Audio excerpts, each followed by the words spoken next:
dust, kumakapit naman doon sa sapatos ng mga bawat estudyante na pumapasok dito sa studio, sa school na to, school. Doon sa may loob tayo ng FU. Pagtaas naman yung camera, the angles, we need angles, yes. Hindi tayo sa FU para mag-tour sa mga bagay-bagay na may kita nyo. Ano yung katanungan mo ulit? Bakit yung mga particles niya, ba't nagkakaroon ng ganyan? Tapos parang ano siya, makintab. Ba't ganun? Shiny because it's wet. Do you know pag nakita ka ng mga wet look na buhok? Sa English, slippery when wet. Slippery and wet. Correct ka dyan, pero nagmula yung salitang sleep because nakakadulas siya. Kasi kapag nadulas ka, makakatulog ka. Sleep. Sleep, yes. Pero bakit kaya, ba't may tubig, tapos bumabagsak? Ba't ganun?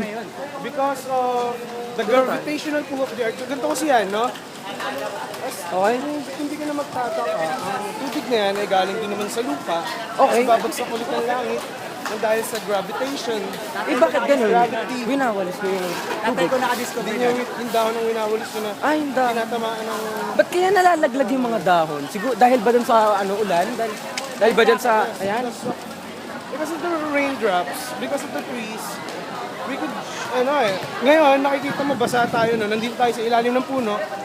And medyo nabawasan yung water droplets by 2 drops a minute na nabawasan siya. Okay, okay. Let me wear my glasses para madagdagan yung talino ko. Nakita nyo, ay, ano ako, Yes.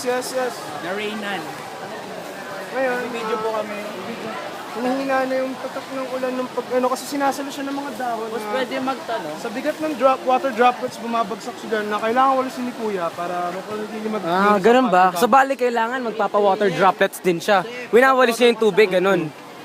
Yes. Sama kami sa Okay, let's enjoy nyo. Okay. Thank you.